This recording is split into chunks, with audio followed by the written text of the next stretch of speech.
beloved viewers to RTD's News English Edition. As usual, we'll begin tonight's news with the major and top highlights. Let's follow.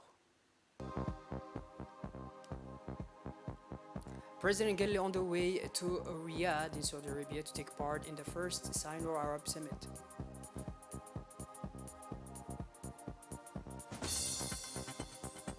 Signature of an exchange of notice to the project to donate 2 patrol boats to the Djiboutian Coast Guard. And on the international scene, the UN, half of Somalia's population affected by drought. Those were the major and top highlights. Welcome back to our newsroom, our beloved viewers. The President of the Republic, His Excellency Mr. Ismail Omar Guelleh, left the country this Thursday mid-afternoon bound for the city of Riyadh, the Saudi capital, where at the invitation of the King of the Kingdom of Saudi Arabia and custodian of the 2 holy mosques, His Majesty Salman bin Abdul Aziz, he will take part in the work of a summit between the heads of state and government of China and the Arab countries. This meeting is the first of its kind and is a summit meeting between the two parties. Its main purpose is to increase the level of exchange and strategic partnerships between the two orders with complementary economic provisions and expertise.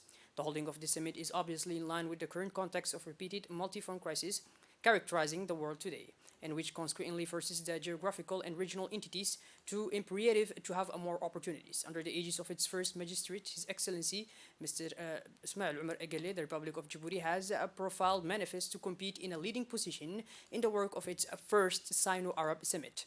This is by virtue of its experience in terms of ability to subscribe to win-win partnerships with China, the prevalent nature of Djibouti-China relations, its commensurate with the Asian nature of the ties and friendship and cooperation linking the two countries and peoples. It also reflects their partnerships of success in economic complementary widely endorsed between the two nations in almost all areas of development. On the silence of his participation in the work of the first Sino-Arab Summit, the President of the Republic will meet, as usual, with the main leaders of the host country, including King Salman of Saudi Arabia and the Crown Prince, His Royal Highness Mohammed bin Salman. He will also meet on the silence with several his other counterparts, head of state and government of Arab countries participating, as he does in the work of the summit. However, it is the virtual meeting he will have with the Chinese President, Mr. Xi Jinping, which will be the highlight of his trip to Riyadh. It is worth noting that after his participation to the first Sino-Arab Summit, the President of the Republic, His Excellency, Mr. Ismail Omar Guelleh, will go to Washington, USA, where at the invitation of the American President, Mr. Joe Biden, he will take part in the US-Africa Summit on the 12th of December. The President of Somalia, Mr. Hassan Sheikh Mahmoud, left our country in the early afternoon after a short stay in Djibouti. He was greeted at the Djibouti airport by the Prime Minister, Mr. Abdelkader Kamil Mohammed, and the country's officials. During his stay in Djibouti, the Somali president had a face-to-face meeting with his Djiboutian counterpart, Mr. Ismail Omar Guelleh. Several issues of common interest were discussed during the meeting, as well as ways and means to further strengthen the cooperative and frontier relations between the two brotherly and neighboring countries in the Horn of Africa, which are linked by soil and historic ties. During his stay in Djibouti, the Somali president participated in the closing ceremony of the Forum of Ideas organized at the People's Palace by the Heritage Foundation, which has at its theme climate change and its multiple consequences in the sub-region. On the silence of the second Africa Regional Seminar on the SDGs held in Djibouti, the President of the Interparliamentary Union, Mr. Dorat Peshio, accompanied by the President of the National Assembly of Djibouti, Mr. Mohammed Ali Hamad, they were warmly welcomed by the President of the University and the Dean of the Faculty of Law. President Peshio had a long discussion with the students of the theme of participation of young people in the democratic life of their country and urged them to register on the electoral lists to better influence the public debate. The Minister of Foreign Affairs and International Cooperation, Mr. Mahmoud Ali Yusuf, and Mr. Yumu Utsaka, Ambassador of Japan to the Republic of Djibouti, has proceeded today to the signing of an exchange of notes relating to the grant project for the reinforcement of the capacities of Djibouti Coast Guard in the field of maritime safety and security.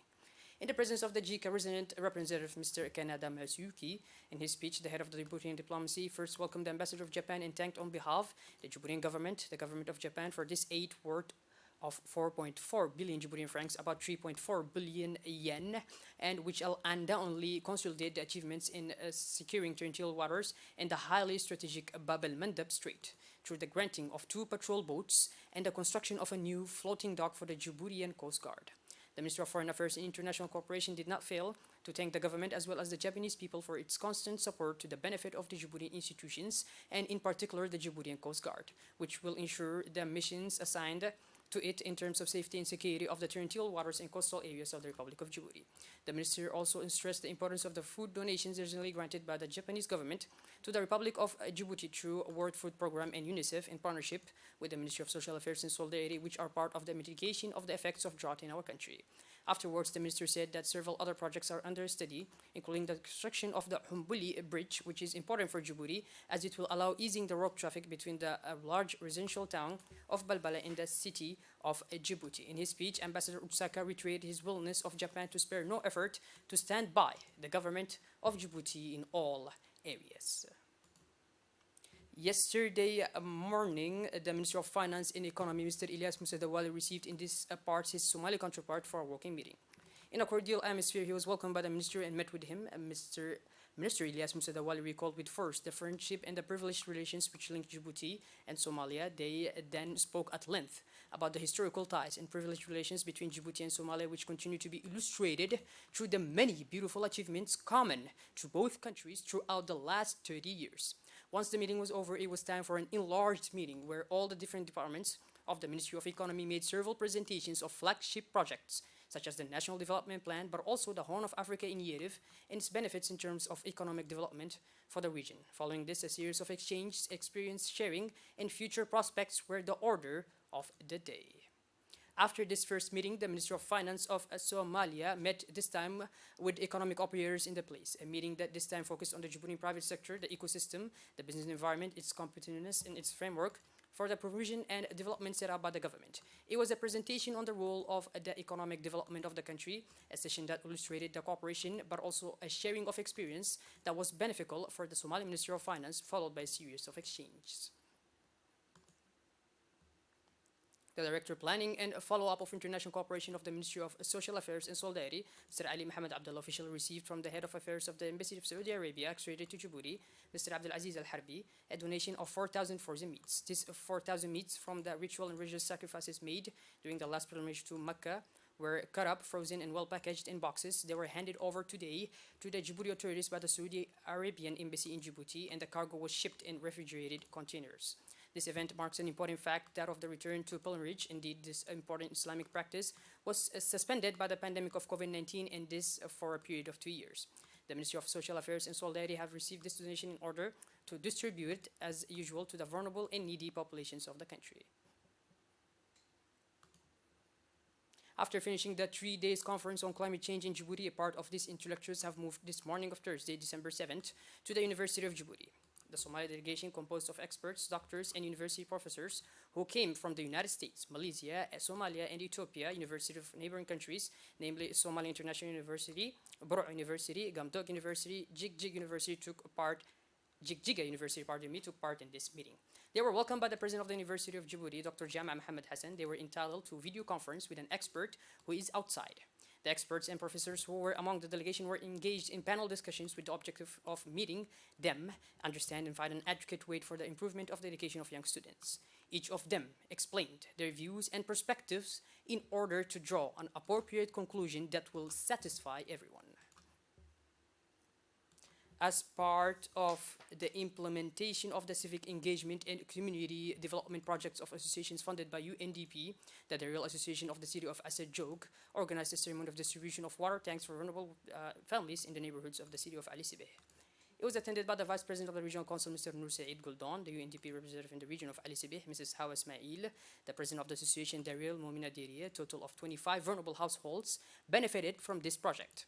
The president of the association, Momina Diri Wabiri, took the floor and emphasized the humanitarian actions carried out as well as the role of her association within the population. As part of the program of transparency of subsidies to associations working for social actions, the UNDP representative in the region of Ali Sibeh, Mrs. Hawa Ismail, encouraged associations to be more active and to fully play their social actions, especially for the most needy in the region. As the country's national polio vaccination campaign was launched today in Obokh and its surroundings in the Obokh region, a vast vaccination campaign that brought together all mothers and children from 1 to 5 years old in the Obokh region. Also taking part in this official launching ceremony of this polio vaccination campaign where the Deputy Prefect Mohammed Hassan, the local elected representatives of the region, the Chief Doctor of the Obokh CMH Center, and the agents of the Ministry of Health and UNICEF on missions for the supervision of the activity. In a brief speech delivered during the ceremony, the authorities of the region reminded all mothers of children aged between 1 until 5 years old to participate and to come closer to vaccinate their children and not to miss the opportunity. The day of Monday, December 5th, was held in the meeting room of the General Directorate of the Djiboutian Coast Guard, the fourth meeting of the Joint Cooperation Committee on the project of capacity building of the Djiboutian Coast Guard in the third phase. This meeting, chaired jointly by Colonel Wais Omar Bakore, Commander of the Djiboutian Coast Guard, and the resident representative of the JICA office in Djibouti, Mr. Kenya Damasuyuki, saw the participation of the JICA Senior Deputy Director, the JICA resident representative in Djibouti, and the JICA resident representative. The meeting was attended by the Senior Deputy Director of the JICA, Mr. Kagzun Yudo, the Consul of Security and Safety at Sea to the JICA, retired Vice Admiral, the Consul to the Commander of the Djiboutian Coast Guard, Commander Takashi, and the team leader of the Japan Association in Maritime Security, retired Vice Admiral Mr. Kagami. Also present at this meeting was Lieutenant Colonel Mohammed Addawa Mohammed, a Djibouti commander of the Djiboutian Coast Guard. The objective of this meeting was to review the activities carried out jointly between the different partners involved in this project, but also to validate the schedule for the coming years. And to close the meeting, a signing ceremony of Meridium was understanding was held between the Djiboutian Coast Guard on one side, JICA and Japanese Coast Guard on the other, always under the chairmanship of Colonel Wais Omar Bakore, commander of the Djiboutian Coast Guard. The ceremony ended with the presentation of certificates to the participants who benefited from this training.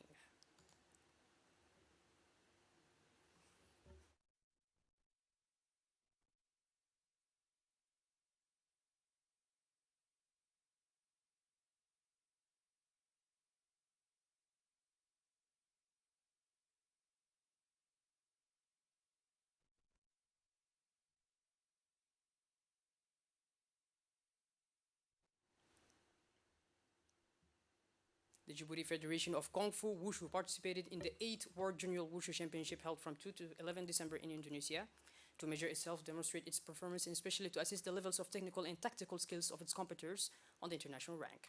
As such, the Federation has lined up three top competitors in the discipline Talu, technique of material sequences codified, and it is for the first time in history that the Djiboutian Federation of Kung Fu Wushu participates in an event of high level on the international rank in the martial art.